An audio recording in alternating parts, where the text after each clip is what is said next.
Alex, é com você, querido. Olá a todos. A gente vai fazer uma experiência aqui, eu não sei se vocês estão escutando o som que vai sair, então a gente não sabe se vai dar certo ou não, mas a gente vai tentar de qualquer forma. A ideia hoje da nossa conversa é explicar para vocês, focar mais no cenário geral dos problemas que estão acontecendo agora, que estão gerando as percas de emprego, que vão ser substituídas eventualmente por inteligência artificial. E entender o que está causando o problema é tão importante quanto entender as possíveis soluções. Mas antes da gente começar a nossa conversa, eu quero fazer um teste com vocês. Eu vou colocar 3 peças de 3 músicas clássicas para tocar agora, uma individualmente. Eu quero que vocês prestem atenção nessas músicas, eu quero que vocês consigam identificar quais delas foram feitas por um computador, por inteligência artificial. Anotem, no final a gente faz uma enquete para ver quem acertou. Tomara que vai sair no headphone, vamos ver. Essa é a primeira peça. Tá escutando música, não?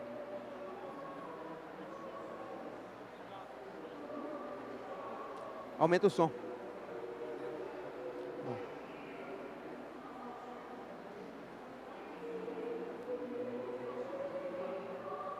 Eu não estou escutando, então não sei quando acabou. Acho que eles vão fazer de novo ali.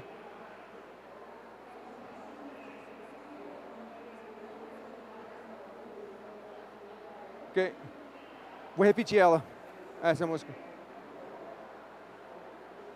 Vou tentar tocar de novo, ver se vai sair, ok? Vai dar certo.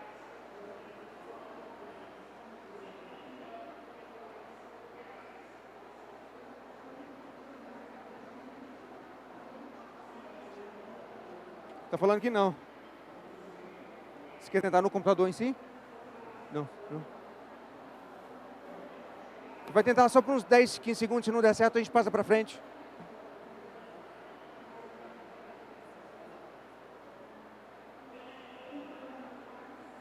Usa o... Aqui, ó. Se foi esse o caso.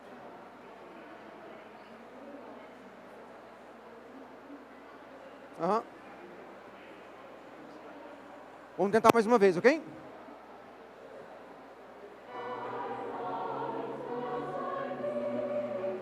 Perfeito.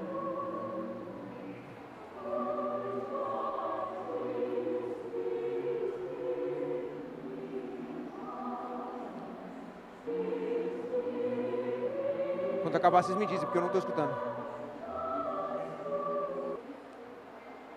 Essa é a opção 2. Escutando?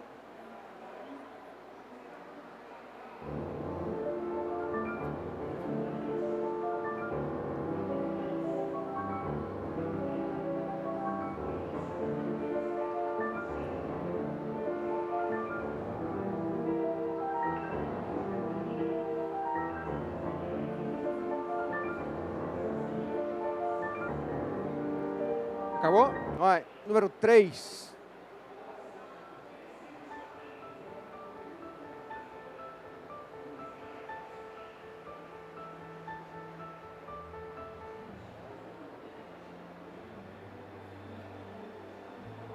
Quando acabar, me diz aí. Perfeito? Acabou?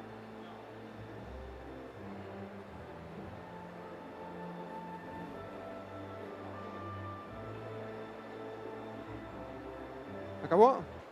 Perfeito. Bom, no final a gente faz uma enquete, tomara que tenha acertado. Eu sei que a qualidade do som não é muito boa, mas fazemos o que a gente pode.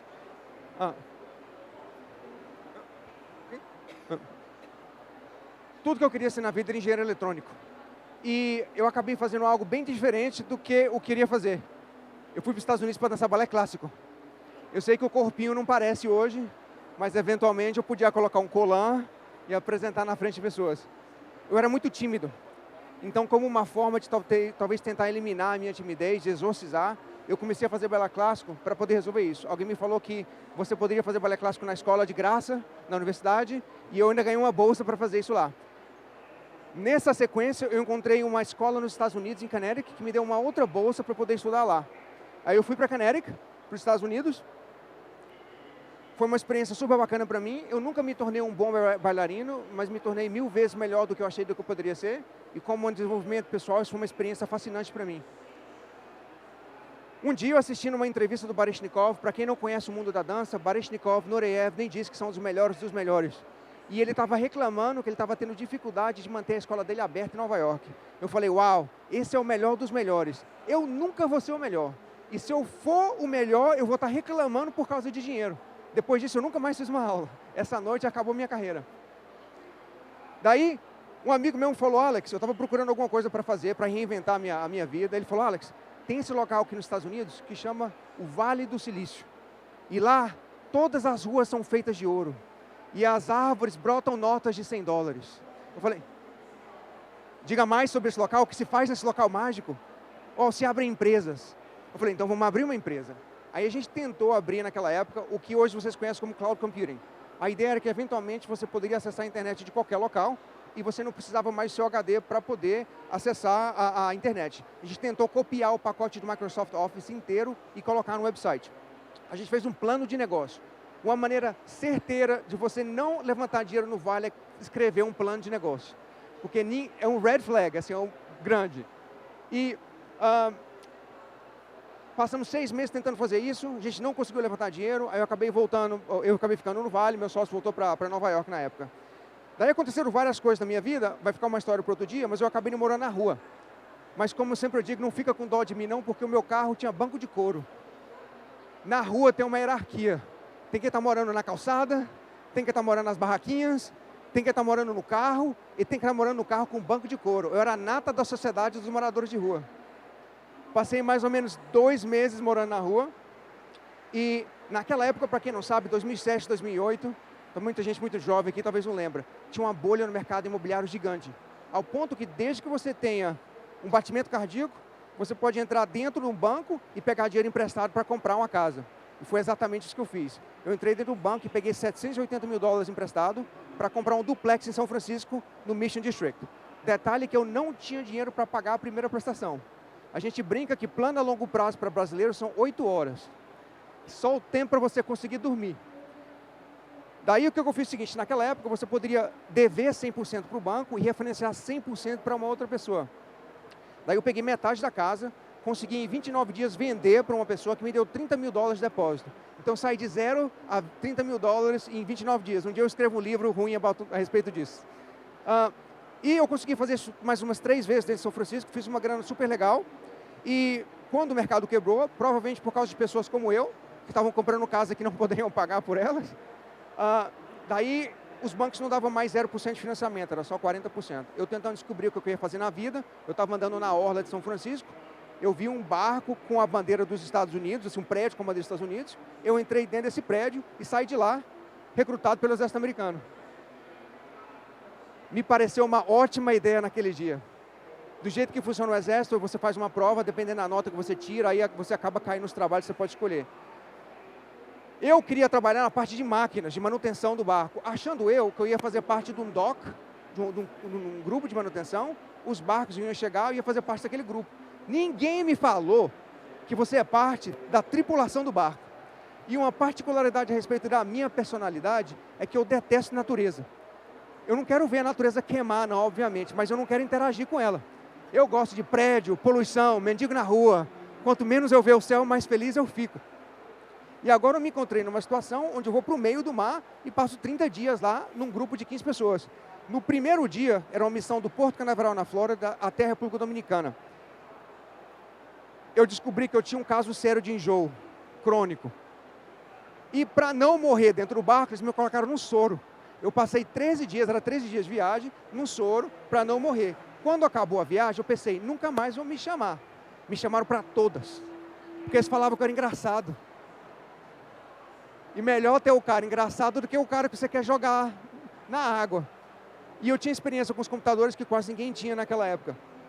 Eu acabei servindo no Japão, servi na República Dominicana, que eram as bases. A minha base era em San Diego, em Coronado, junto com os Navy SEALs, então a gente fazia vários suportes com os Navy SEALs. Foi uma experiência super bacana para mim, para entender como funciona essa máquina que é o exército americano. E quando eu terminei o exército, foram 4 anos, meu enjoo nunca melhorou. Quando eu terminei meus 4 anos, eu abri uma empresa de software que não deu certo. Daí abri uma segunda empresa de software que também não deu certo. Aí abri uma terceira empresa de software que também não deu certo. Aí abri uma 4ª empresa de software que também não deu certo. Porém, Como eles tiveram que me comprar antes da empresa quebrar, teve toda uma estruturação lá, eu tive dinheiro suficiente para não ter que trabalhar durante 1 ano. Aí eu peguei o dinheiro e abri uma outra empresa que também não deu certo. Acho que era entre a terceira ou quarta empresa ali, eu estava saindo do banho um dia, via minha namorada checando minhas mensagens no telefone celular. Eu falei, uau, isso é um problema sério. Eu sou um empreendedor, eu vou solucionar esse problema. Aí eu, de sacanagem, um engenheiro que fazia parte de umas empresas que estava para quebrar, ele criou esse aplicativo que fazia o seguinte: você instala no seu telefone, tranca, deixa seu telefone em qualquer local, se alguém mexe no seu telefone, ele toca um alarme, tira uma foto da pessoa e manda para o seu e-mail. Era só isso que o aplicativo fazia. Em 1 ano a gente recebeu 500 mil downloads. E as pessoas me mandando e-mail, você salvou minha vida, você salvou meu carro, você salvou minha casa. E eu pensando, quais são as drogas que essas pessoas estão usando? Eventualmente eu descobri o que elas estavam fazendo, elas estavam usando um telefone Android antigo, instalando a nossa aplicação no telefone, trancava o telefone e colocava de trás da porta ou em cima da janela.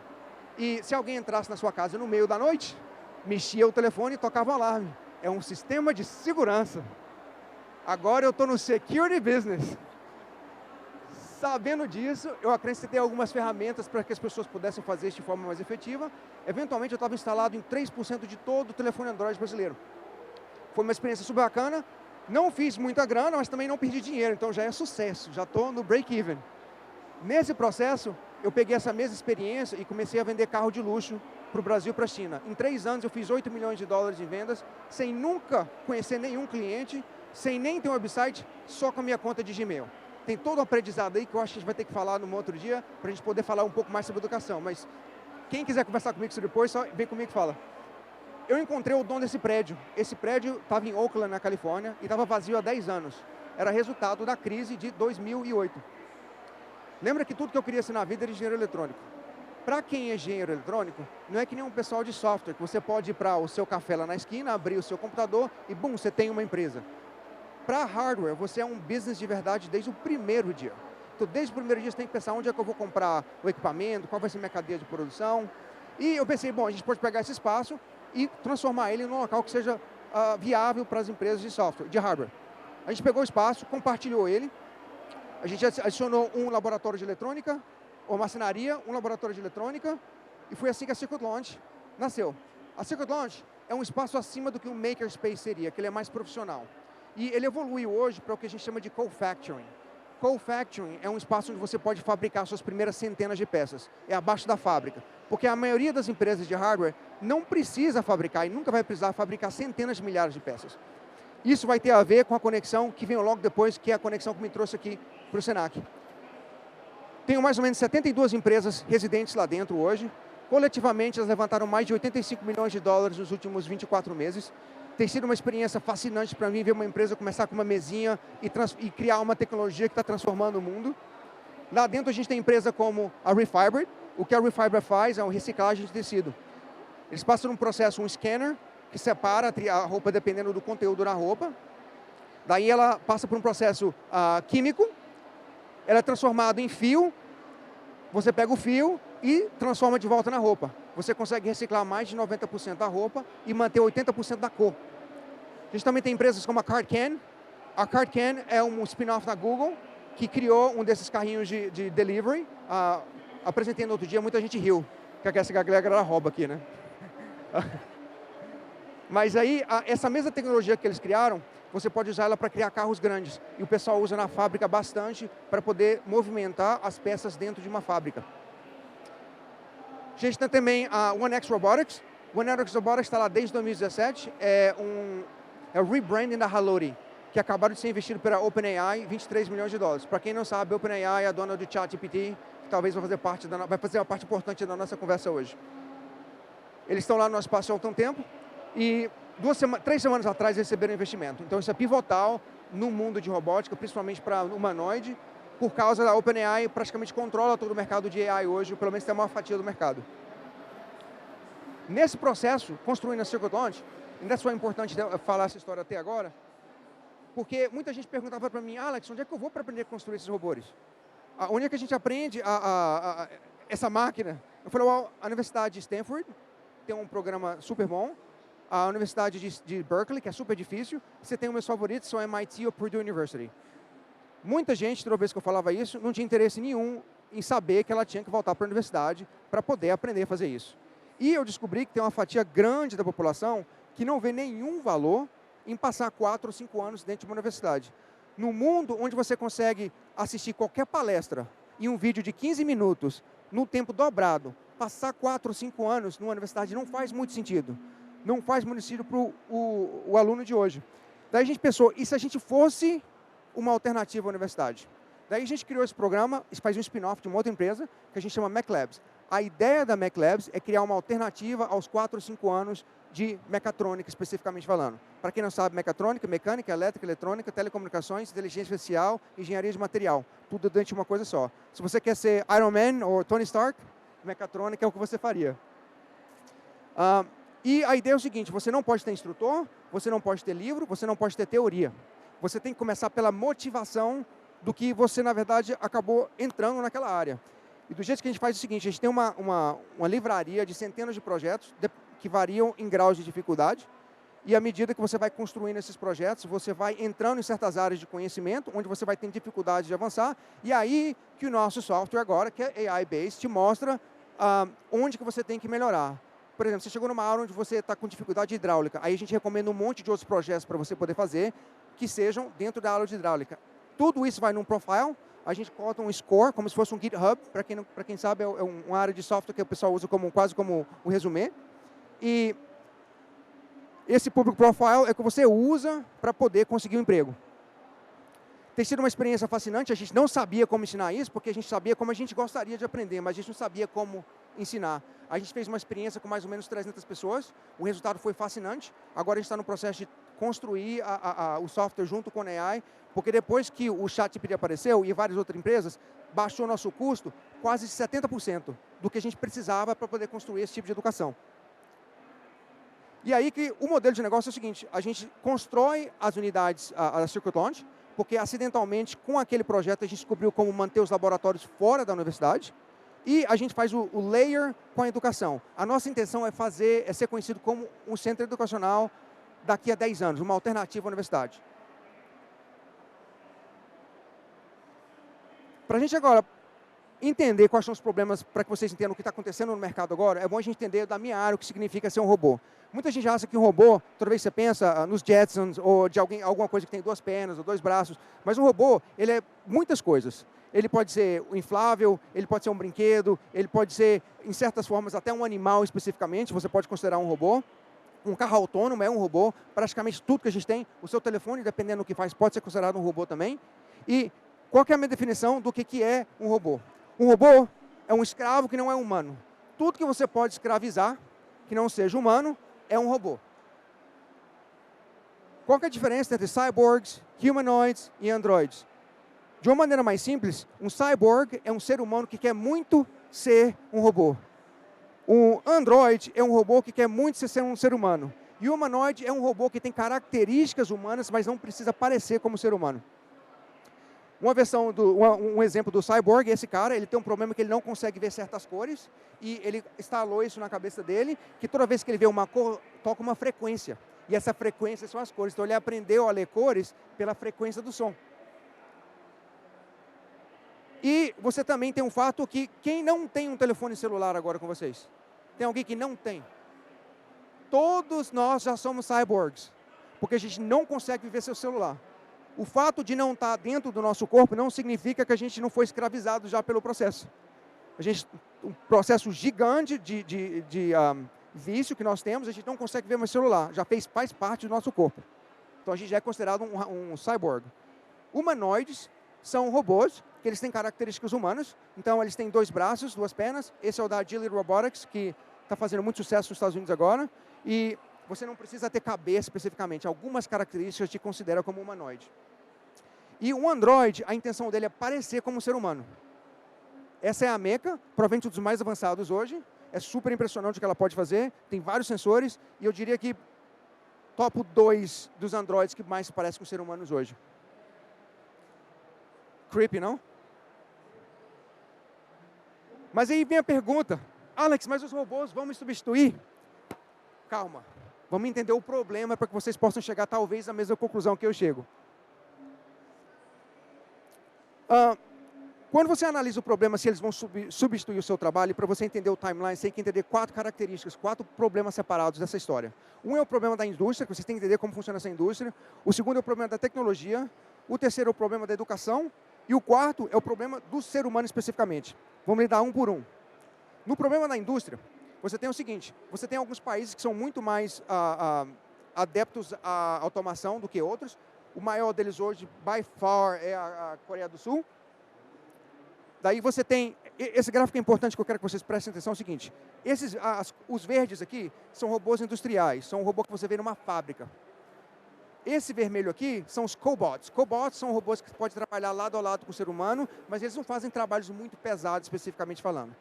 Você tem esses laranjas, que são os exoskeletons, são aparelhos que você coloca no seu corpo para poder te ajudar a levantar coisas, a aumentar a sua capacidade biológica. E a parte que eu quero prestar atenção a vocês é o azul. O azul são humanoids, androids e, de certa forma, cyborgs. Isso aqui é a vontade do mercado de substituir o que a gente é. Se você não acredita em mim, é onde todo o dinheiro está indo. Todo o deployment, a maioria do deployment hoje, está sendo para substituir a gente, ser humano. Para construir um robô hoje, mais assim, alinhado quase como se fosse um Android, custa mais ou menos $100 mil. Esse gráfico está considerando certas coisas que não levam muito em conta os Estados Unidos, por exemplo, mas entre 50 e $100 mil é o que custa para construir um hoje. Aí você tem um problema da tecnologia, que talvez seja o mais importante dessa conversa. Você, para entender o problema da tecnologia, para você não ficar assustado e para você entender o timeline, você teria o problema da bateria, capacidade de processamento, engenharia de materiais. Na bateria, a gente tem um problema agora que, se a gente continuar construindo bateria de lítio como a gente está fazendo agora, a gente vai talvez conseguir aumentar 10% de eficiência, talvez.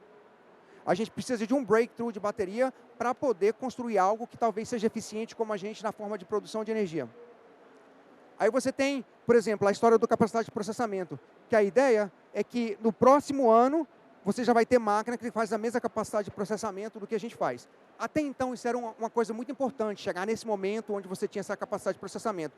Mas há outras tecnologias agora onde isso já não faz muita importância. Você não precisa dessa capacidade máxima de processamento para poder talvez substituir o cérebro humano. Essa é a escala de muitas coisas que você acha que a gente ia chegar. A estimativa é que próximo ano, talvez antes do final do próximo ano, a gente já deu ruim. Material é um negócio que muita gente ignora, mas construir materiais novos demora muito tempo.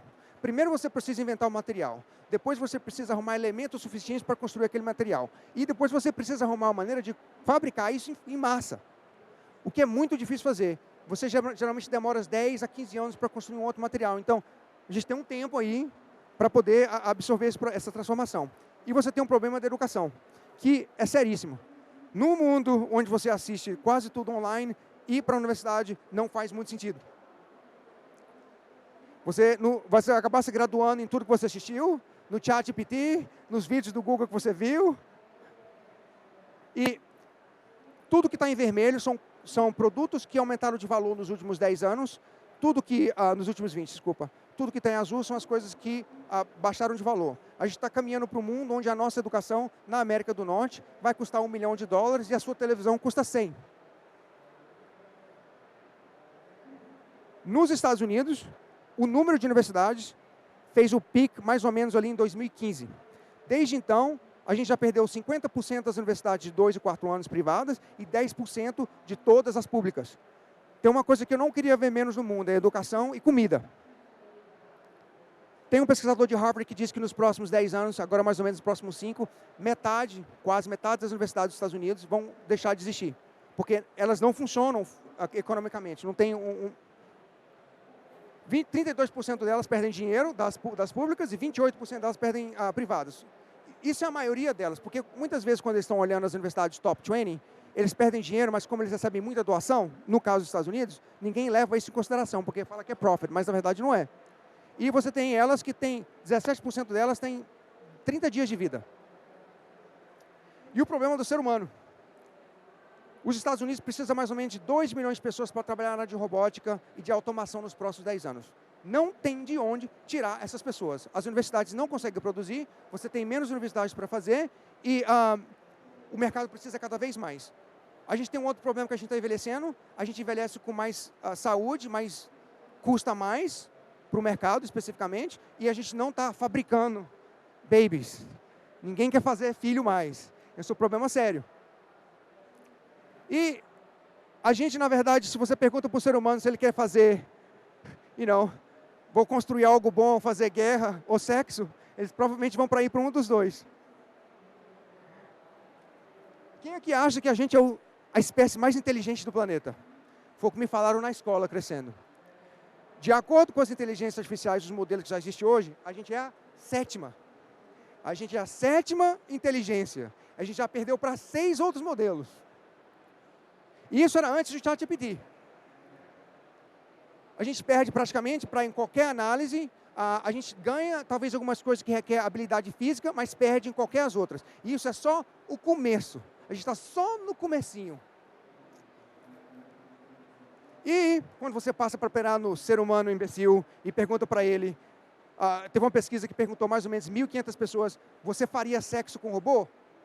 40% delas disseram sim, claro que eu faria, por que não? Mas fica pior.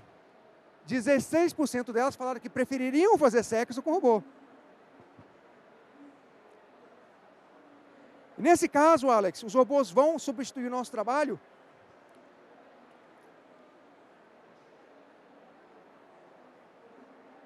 %100 de chance. A gente tem 0 chance de poder competir. 0 chance de poder competir. Não tem nenhuma área onde o ser humano, com esses desenvolvimentos que eu acabei de falar para vocês agora, quando eles vierem a se tornarem mais viáveis para você fabricar a bateria, 0 chance de competir. Alex, mas isso é muito negativo. Sim. Mas eu não consigo enxergar uma outra alternativa. Como ser humano, a gente vai ter que se reinventar. E se você não acredita em mim, o que você está vendo agora, com o ChatGPT e tudo isso, é só uma pontinha, isso é só um exemplo. A gente está recebendo agora, o mercado está soltando 4 pesquisas de inteligência artificial a cada minuto. 4 a cada minuto. Na hora que eu terminar essa palestra, já vai ter uma outra coisa que apareceu que é melhor do que quando eu comecei. E se alguém quiser saber se o seu trabalho vai ser substituído, esse site é excelente. Não tem um site que fala quando você vai morrer, esse fala quando você vai perder seu trabalho. Will robots take my job? O timeline para isso? Bom, para vários dos trabalhos, a gente estava olhando mais ou menos de 2 a 5 anos. Para trabalhos principalmente os trabalhos remotos, não vou falar sobre mim tudo isso não, mas trabalho remoto, trabalhos que requer alguns tipos de raciocínio, e trabalhos criativos, que era a última coisa que eu achei que a inteligência artificial ia matar, são os primeiros a entrar nessa história agora. A gente tem mais ou menos aí 36 a 48 meses. Para chegar no momento e falar, não deu mais para a gente aqui. Para você poder fazer, substituir a gente funcionalmente falando, a gente está olhando mais ou menos entre 20 e 30 anos. Apesar que tem um cálculo que a gente não consegue fazer agora, que é o quanto que a inteligência artificial vai poder exponencializar o avanço de todas aquelas outras coisas que eu falei para vocês agora. Que as escolas podem fazer. Porque a gente entra num problema agora que é o seguinte, se a universidade não funciona, porque demora muito tempo e praticamente a gente está aprendendo quase tudo sozinho, hoje em dia, então como é que a gente vai poder fazer isso? Dentro da minha área especificamente, porque eu acho que é uma das áreas talvez tem um pouco mais de defesa, que é a parte de engenharia, que você precisa construir coisas, talvez a gente seja as últimas pessoas a apagarem as luzes. O mercado tinha que começar a produzir engenheiros em massa. A gente não tem engenheiros suficientes para poder dar suporte para isso agora. Seria talvez uma das poucas profissões que eu acho que ainda vai ter uma grande ascensão nos próximos 10 anos. Você tem as universidades fazendo muitas parcerias com os bootcamps, as universidades entenderam que não tem como elas construir esse mercado sozinho, mais do que nunca no ano passado, elas começaram a fazer, praticamente funciona assim, você associa com a empresa, elas realizam todo o trabalho, um bootcamp de 6 meses, e a universidade te dá uma certa forma de certificação. E você tem vários modelos super inovativos agora, que é o caso da Minerva University, que você mora em 5 países ao mesmo tempo, durante o curso que você está fazendo. Você tem empresas como de realidade virtual, onde você pode fazer os laboratórios todos online, que é essa mistura de híbrido que a gente está vendo. E o que os empregadores podem fazer? Você como empregador, pelo amor de Deus, remove essa ideia de você querer um júnior que tem experiência. Um monte de trabalho na área de robótica te requer 4 ou 5 anos de experiência mais a universidade. Você não vai conseguir contratar pessoas da universidade. Não tem gente suficiente para você poder contratar. Vários estados dos Estados Unidos já aboliram a necessidade de você ter o diploma da universidade para fazer, e a maioria desses são estados mais conservadores, o que me diz que o impacto nos estados mais assim, de esquerda dos Estados Unidos vai ser bem maior do que esses agora. O que o governo pode fazer? Um problema que a gente tem, os Estados Unidos também tem, é de reputação com cursos alternativos. A Alemanha fez um trabalho melhor fazendo isso, mas os Estados Unidos, se você não foi para uma universidade de 4 anos, se você só fez o Community College, por exemplo, as pessoas te veem como se você fosse uma pessoa de menos valor. O governo tinha que entrar agora e começar a fazer um trabalho de marketing para poder fazer com que as pessoas entendam que você escolheu. Se você escolheu um trabalho alternativo, uma forma alternativa de aprendizar, você não deveria ser julgado pelo fato que você não foi para a universidade. A Alemanha fez isso de uma forma super interessante, onde o pessoal vai para a parte técnica e ainda assim eles se sentem aceitos pela sociedade. Isso é um problema sério, porque no mundo onde você tem menos universidades, você tem que ter mais formas alternativas, e se você não se sente orgulhoso da forma alternativa que você escolheu, é um problema. E o que você, como futuro empregado, pode fazer?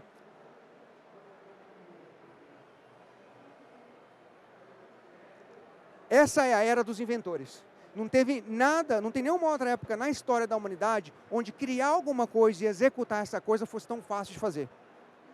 E a gente precisa, para quem tem filho aqui ou para quem quer entrar na área, o mercado é gigante para esse modelo nos próximos 10 anos. Mas você precisa aprender a fazer as coisas. Você não pode depender mais de um modelo de educação formal para você poder entrar no mercado de trabalho. Não te garante mais.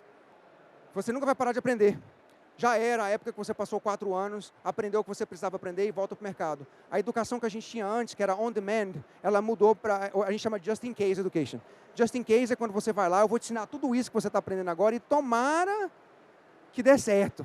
Tomara que você use essas coisas. Já era. A gente já fez o outsource tudo para o nosso telefone. O que você precisa aprender, você aprende agora. Mas isso é uma coisa que nunca mais vai acabar.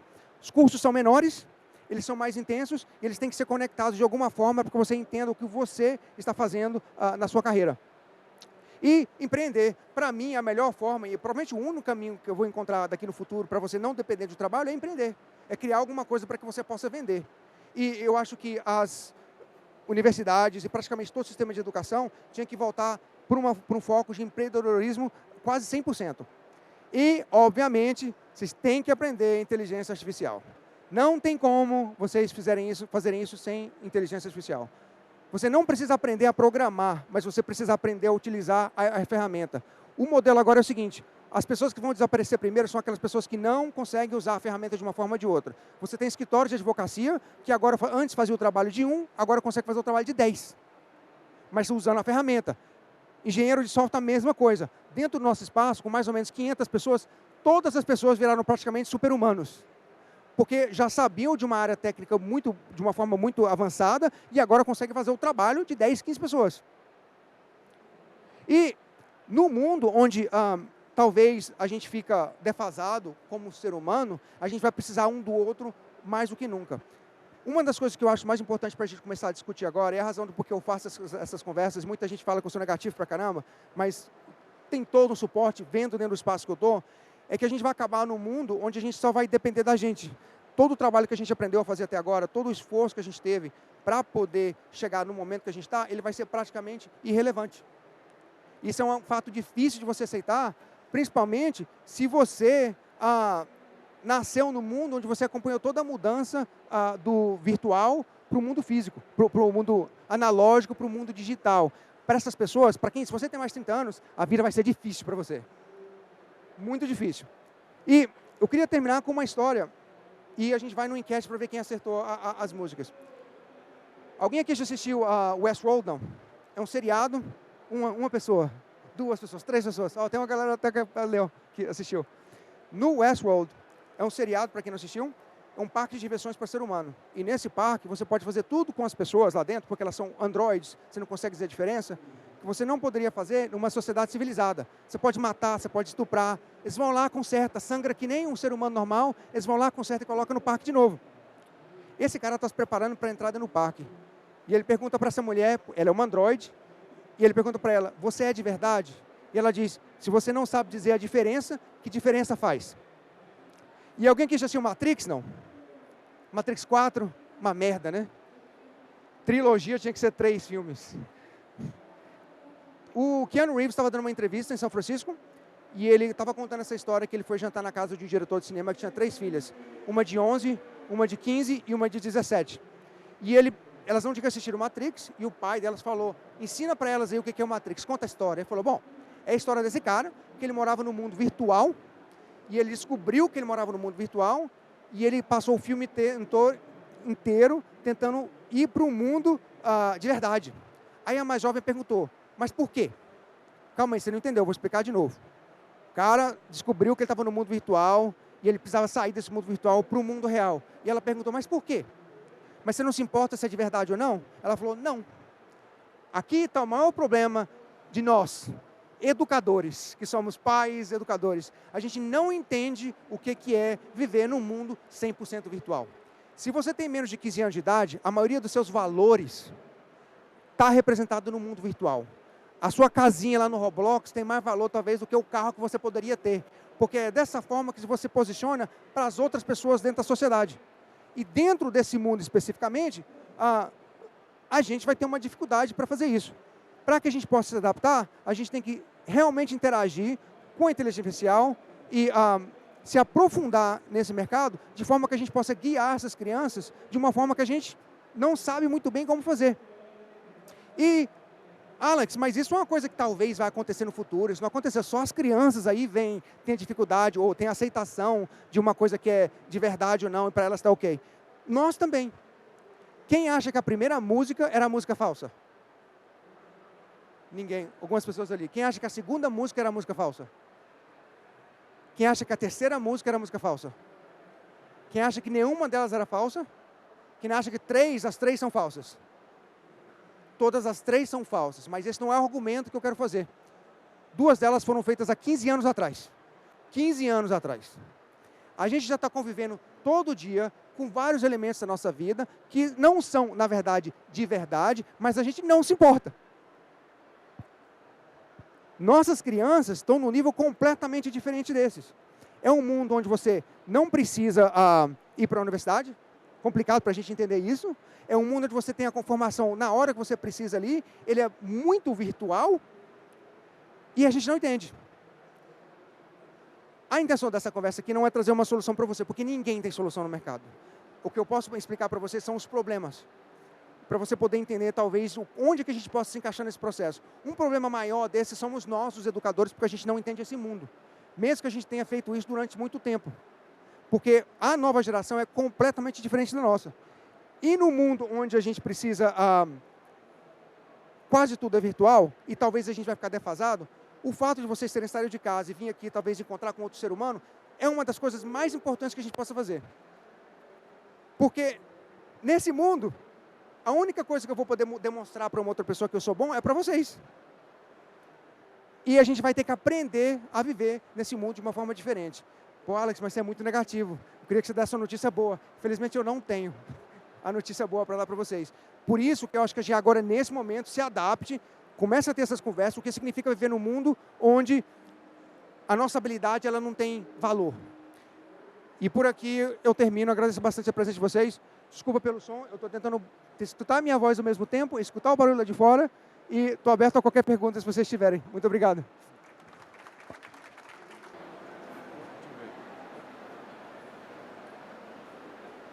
Você me escuta agora, Bê? Melhor, agora. Tá. Bom, galera, quem tem perguntas para o Alex? Tem? Aqui. Primeiro fala seu nome. Fala, Alex. Meu nome é Lucas Lima, também trabalho com educação, tenho 2 startups da área. Eu tenho 2 perguntas quando a gente fala de inteligência artificial e robótica, e até essa visão apocalíptica que você trouxe. A primeira é que o ser humano tem um senso de valor em comunidade. Então, eu entrego no meu trabalho o meu valor e significado para o mundo Só um também. pouquinho. Eu estou escutando a versão em inglês. Diga. Foi? Português? Fala. Yeah. Okay.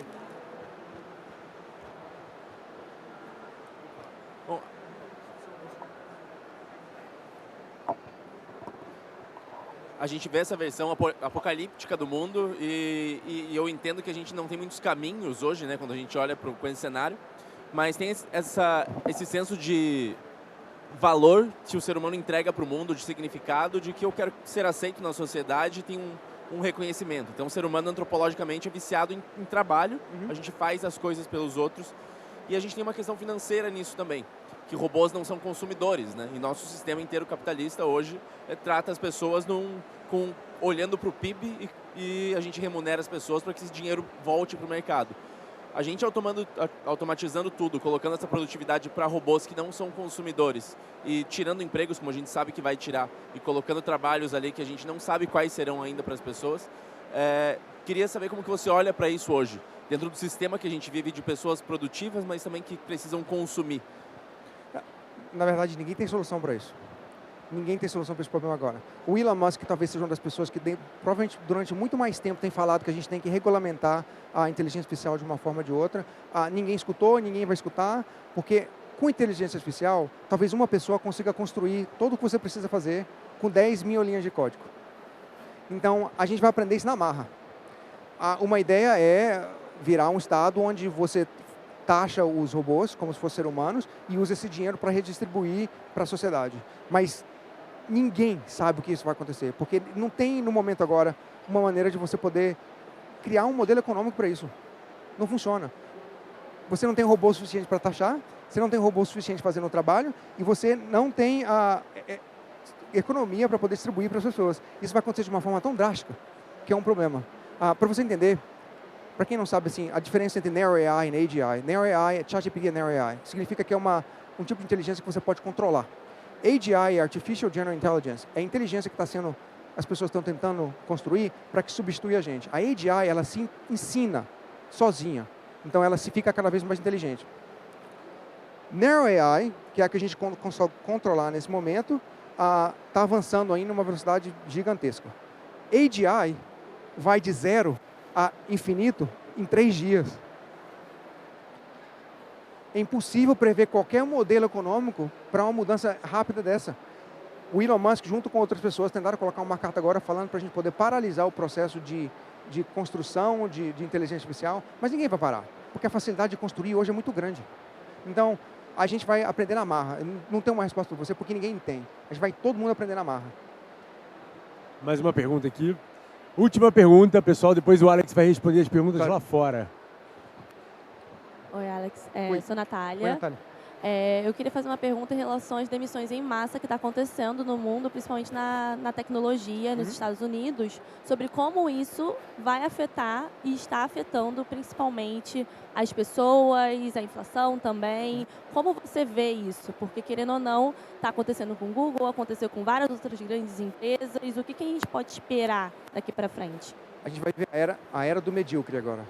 É a era do medíocre. Se você tinha um trabalho onde você não era muito bom naquele trabalho, você era mais ou menos, você perdeu o seu trabalho. Porque quem é um pouquinho razoável, que sabe usar uma ferramenta de AI, leva o seu trabalho, se você é medíocre. Não, eu não vou falar isso não. Ia falar do negócio da qualidade de vida, mas deixa para isso uma outra hora. A maioria dessas pessoas que estão perdendo trabalho agora, nos Estados Unidos, elas não vão ter problema muito, não. Porque na área de robótica, na software, você tem muito mercado, você tem muita economia muito grande. Eu estou com medo mais em países como o Brasil, onde você tem uma base que não é educada o suficiente para poder adotar a ferramenta, porque lá todo mundo está saindo e está adotando a ferramenta e está com seus trabalhos, construindo empresa. Eu acho que a gente vai ter problema. Fora o fato de, por causa da guerra, você tem agora um investimento muito grande em manufatura local. Todos os países estão tentando buscar uma maneira de não depender da China mais. E dentro desse mundo, você tem muito emprego. Muito emprego. No Brasil, é uma parte que eu estou com mais medo. Mas é a era do medíocre. Se você não se esforçar para fazer isso, você não sabe usar uma inteligência artificial, qualquer uma delas, seu trabalho já era. Bacana, Alex. Muito obrigado. Últimos aplausos para ele. Obrigado. Obrigado, Alex.